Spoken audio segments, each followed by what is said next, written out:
না, একজন ছাত্র বা একজন ব্যক্তির কিন্তু পার্সোনাল ব্র্যান্ডিং সাধারণত ফুটে আসে তার স্কুল, কলেজ এবং বিশ্ববিদ্যালয় জীবনে। তার কারণ হচ্ছে যে পার্সোনাল ব্র্যান্ডিং এর মানেটা কি? পার্সোনাল ব্র্যান্ডিং হলো আমি কি করতে চাই, আমার উদ্দেশ্য কি, আমি কোথায় যেতে চাই। সেটা আমি যদি আমার বন্ধু বান্ধবদেরকে বোঝাতে সক্ষম না হয়, তাহলে কিন্তু স্বাভাবিকভাবে কর্মক্ষেত্রে এসে কিন্তু সেটা কখনই সফল হওয়া সম্ভব না। এবং আমাদের মাথায় রাখতেই হবে যে আমরা এমন একটা রাষ্ট্রে বসবাস করি, যেই রাষ্ট্রে কিন্তু সবসময় কিন্তু ভালো জিনিসটাকেও সমালোচনা হিসাবে সবসময় নেওয়া হয়।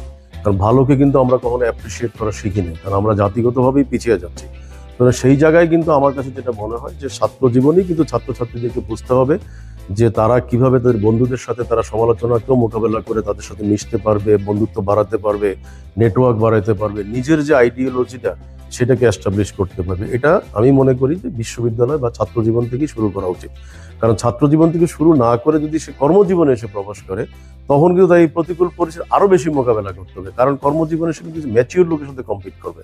ছাত্র জীবনে খুব ম্যাচিওর লোকের সাথে কিন্তু কম্পিট করতে হয় না। ছাত্র জীবনে হলে বন্ধুত্বের জেলাসি, পার্সোনাল পার্সোনাল ব্র্যান্ডিং এরই জেলাসি কিন্তু, যে ওকে সবাই পছন্দ করে আমাকে কেন পছন্দ করে না, বা ও ড্রেস আপটা খুব ভালো করে আমি কেন করছি না, ও সুন্দর করে কথা বলে আমি কেন করছি না, ওকে দেখে সবাই দেখলে খুব সুন্দর করে হাতটা বাড়িয়ে দেয় আমাকে কেন করছে না।